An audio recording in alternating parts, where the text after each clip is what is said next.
प्यारे विद्यार्थियों, आप सभी का आज की इस कक्षा में स्वागत है।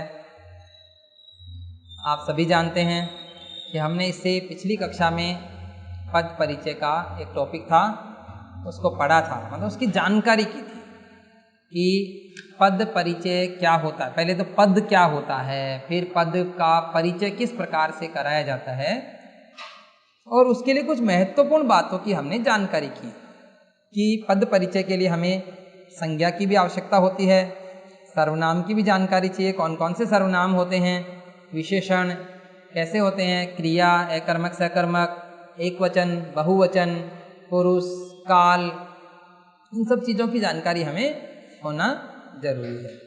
इन सब बातों की जानकारी हमने पहले की थी कि ऐसे ऐसे इन चीज़ों पर फोकस करके हम क्या करेंगे, किसी भी शब्द का परिचय कर सकते हैं, पद का परिचय कर सकते हैं। आज हम कुछ उदाहरण लेंगे और उन उदाहरणों के साथ ही पद परिचय को समझ सकते हैं। देखेंगे किस प्रकार से। देखो, जैसे एक उदाहरण में लेता हूं, राम बाजार जाता है। जिस तरह से आपकी परीक्षा में आता है ऐसे आता है, दो शब्द होते हैं और उनका हमसे पद परिचय कराया जाता है। अब यहाँ पे राम शब्द के क्या है, अंडरलाइन करी हुई है। अब आपको देखो किन किन शब्दों पर फोकस, किन किन चीज़ों को याद रखना है पद परिचय के समय। जैसे एक हम याद रखेंगे संज्ञा। अब संज्ञा में कौन कौन से भेद हैं वो बात की बात है। एक हमें ध्यान में क्या रखना है कि सर्वनाम अगर है तो कौन सा है, क्रिया यदि है या नहीं है तो कौन सी है, विशेषण याद रखना हमें। एक हमें वचन ध्यान में रखना है कि एक वचन है या बहुवचन है। एक हमें लिंग का पता होना चाहिए कि वो पुल्लिंग है या स्त्रीलिंग है। एक यदि वो सर्वनाम है पुरुषवाचक तो फिर उसमें कौन सा पुरुष है, उसमें उत्तम पुरुष, मध्यम पुरुष, अन्य पुरुष। यदि क्रिया है तो उसका काल कौन सा है। ये सब बातें हमें ध्यान में रखनी है। यानी देखो, संज्ञा, सर्वनाम, विशेषण और क्रिया, ये चार तो ऐसे ध्यान में रखने, वचन और लिंग ध्यान में रखने, काल ध्यान में रखना, पुरुष ध्यान में रखना। ये हमें विशेषकर इन चीज़ों की जानकारी हम करेंगे तो हमारा पद परिचय अच्छे से हो जाएगा। तो देखेंगे, राम बाजार जाता है। हमें पहले राम शब्द का जो है, इसका पद का जो है ना परिचय करना है। अब आप देखो, राम क्या है, संज्ञा है। अब कोई भी व्यक्ति होता है, वो किसी भी व्यक्ति का जो नाम होता है वो संज्ञा होता है। और संज्ञा में भी कौन सी संज्ञा होती है, व्यक्तिवाचक संज्ञा। पिछली कक्षा में मैंने संज्ञा के नाम लिखे थे, व्यक्तिवाचक, जातिवाचक और भाववाचक। तो ये कौन सी संज्ञा है, व्यक्तिवाचक। किसी व्यक्ति विशेष का जो नाम होता है, जैसे राम, श्याम, मोहन, सोहन, गीता, सीता, इस तरह के जितने भी नाम हैं, इन सब में क्या होता है, व्यक्तिवाचक संज्ञा होती है। तो राम क्या है, व्यक्तिवाचक संज्ञा है। यदि राम की जगह हम कहते थे लड़का आ जाता तो लड़का क्या हो जाता, जातिवाचक संज्ञा हो जाती। ये ध्यान रखना, जो कॉमन होता है, सामान्य होता है, वो जातिवाचक होता है, और जो एक विशेष के लिए प्रयुक्त होता है वो व्यक्तिवाचक होता है। तो राम क्या हो गया, एक तो हो गया व्यक्तिवाचक संज्ञा। परीक्षा में भी हमें इसी तरह से पद परिचय करना पड़ेगा, व्यक्तिवाचक संज्ञा। चलो, अब ये सर्वनाम भी नहीं है, क्रिया भी नहीं है, विशेषण भी नहीं है, तो इसका वचन और लिंग देखो। अच्छा, ये राम क्या है, एक वचन है, क्योंकि राम अकेला है तो एक वचन हो गया। ये हमें ध्यान रखना है कि राम तो एक वचन होता है। अच्छा, इसका लिंग देखो क्या है, तो लिंग कौन सा हो गया, पुल्लिंग हो गया। इसमें हम कारक भी देख सकते हैं, और ये पुल्लिंग हो गया। इसके बाद में देखो, ये पुरुष तो कब होता, जब सर्वनाम होता। तो अब इसका काल कब होता, जब क्रिया होती, क्रिया का पूछते तो काल होता। कारक जरूर होता है। ये कौन सा कारक है, ये कर्ता कारक है। काम करने वाला क्या है, कर्ता कारक है। तो देखो, हमने अभी राम शब्द का क्या किया, पद परिचय किया। राम किसी का नाम है, और नाम क्या होता है, संज्ञा होता है। और संज्ञा के जो तीन भेद है, व्यक्तिवाचक, जातिवाचक और भाववाचक, उनमें से व्यक्तिवाचक संज्ञा है, क्योंकि व्यक्तिवाचक किसी विशेष का नाम होता है। तो ये क्या हो गया, व्यक्तिवाचक संज्ञा। ये अब ये देखो कि इसका सर्वनाम नहीं है, क्रिया नहीं है, विशेषण नहीं है, तो वचन है।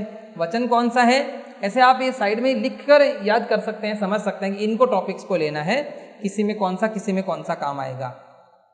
अब ये एक वचन है क्योंकि राम अकेला है, इससे भी पता कर सकते हैं कि जाता है, जाते आ जाता तो बहुवचन हो जाता। और ये क्या है, जाता है मतलब ये पुल्लिंग है, राम वैसे भी पुरुष के लिए प्रयुक्त होता है तो पुल्लिंग हो गया, और ये कर्ता कारक है। कर्ता क्या है? कर्ता कारक। इस तरह से हम इसको बता सकते हैं। तो ये राम शब्द का क्या हुआ? पद परिचय हुआ। इसी तरह से दूसरा देखेंगे, वह पत्र लिखती है। इसमें हम वह की बात करेंगे। देखो वह क्या है? वह आपको पता है कि ये नाम तो नहीं है किसी का, नाम नहीं है तो ये संज्ञा नहीं है, तो ये क्या है? सर्वनाम है। सर्वनाम होगा वह। और किस प्रकार का सर्वनाम होगा? ये अन्य पुरुष। तो सर्वनाम में भी पुरुषवाचक सर्वनाम होगा। पुरुषवाचक का मतलब वो खुद के लिए भी, सामने वाले के लिए भी, अन्य के लिए प्रयुक्त होता है, तो क्या हो गया? पुरुषवाचक सर्वनाम। तो ये हो गया पुरुषवाचक सर्वनाम। पुरुषवाचक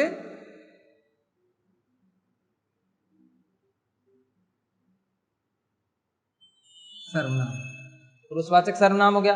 अब इसके बाद देखो ये एक वचन है या बहुवचन है, ये देखेंगे आप। तो ये वह क्या है? एक वचन है। वो लिखती है। अब देखो वह क्या है? वह तो पुल्लिंग भी होता है और वह स्त्रीलिंग भी होता है।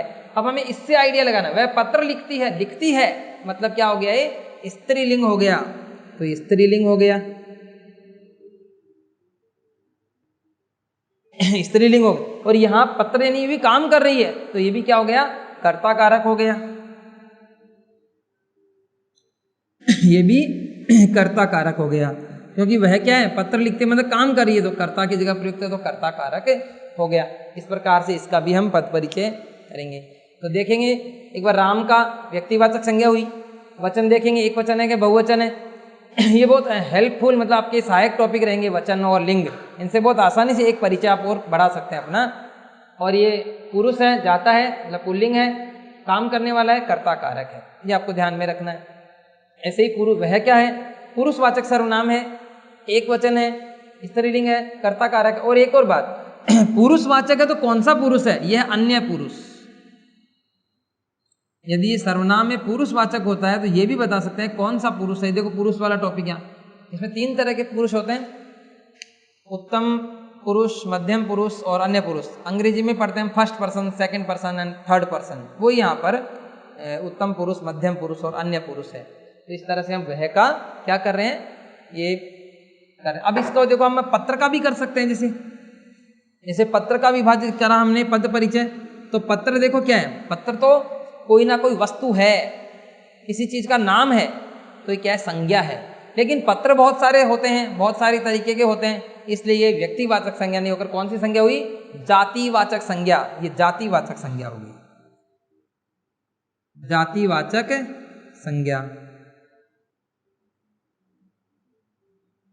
पत्र जातिवाचक संज्ञा हो गया। अब देखो पत्र क्या है? एक वचन है, एक बहुवचन है, ये भी ध्यान रखना है। एक वचन है क्योंकि एक ही पत्र है, यहां पर एक पत्र की बात कर रहे हैं। और ये क्या है? पुल्लिंग है या स्त्रीलिंग है, ये भी ध्यान रखना है। अब देखो पुल्लिंग है या स्त्रीलिंग है कैसे पता करें?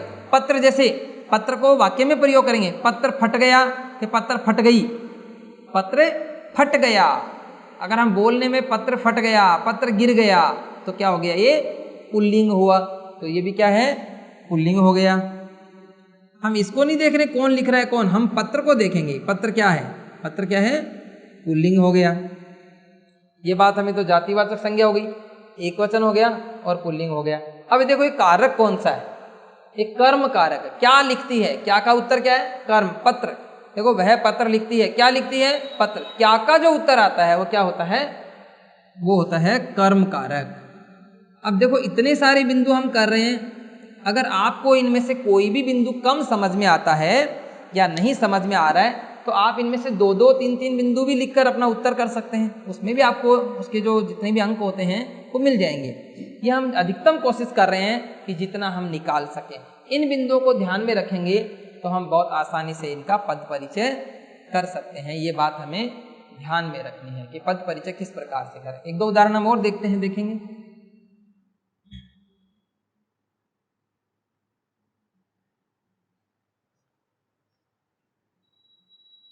उसे मीठा आम पसंद है। अब हम बात करें कि मीठा शब्द की। बस मीठा क्या है, ऐसे अलग अलग तरीके के ले रहे हैं तो आपको परीक्षा में किसी तरह की कोई समस्या न आए। 2 अंक का आपका ये टॉपिक पद परिचय, केवल अपनी थोड़ी सी जानकारी से ही हम सही कर सकते हैं। मीठा क्या है, देखो मीठा इस आम की विशेषता है। आम कैसा है, मीठा। और जो विशेषता होता है वो क्या है, विशेषण है। तो ये विशेषण है। अब विशेषण आपको पता है, ठीक है, विशेषण भी लिख सकते हैं, लेकिन विशेषण के भी भेद होते हैं। कौन कौन से होते हैं, गुणवाचक विशेषण, जो हमने पिछली कक्षा में नाम इनके जाने थे। गुणवाचक विशेषण होता है, संख्यावाचक विशेषण होता है, परिमाणवाचक विशेषण होता है और सार्वनामिक विशेषण होता है। बहुत ज़्यादा महत्वपूर्ण है इनमें से सार्वनामिक, जो हम अगले बिंदु में अगले एक उदाहरण में लेंगे। तो देखो, तो ये कौन सा है, ये विशेषता बता रहा है, तो ये गुणवाचक विशेषण है। तो इसका क्या हो जाएगा, हम क्या लिखेंगे मीठा के लिए, गुणवाचक विशेषण।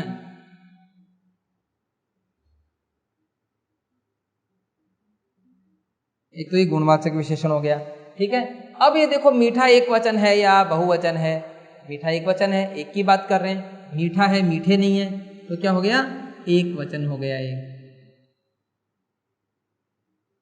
फिर देखो, ये पुल्लिंग है या स्त्रीलिंग है, मीठा है, मीठी नहीं है, तो मीठा क्या है, पुल्लिंग हो गया, तो ये पुल्लिंग हो गया।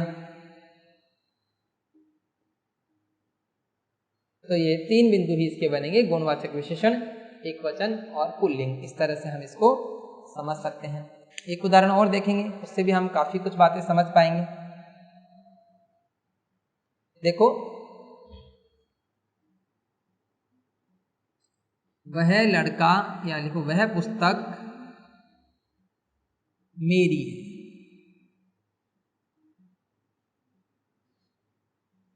वह पुस्तक मेरी है। अब देखो, हम बात करें यहाँ पर वह की।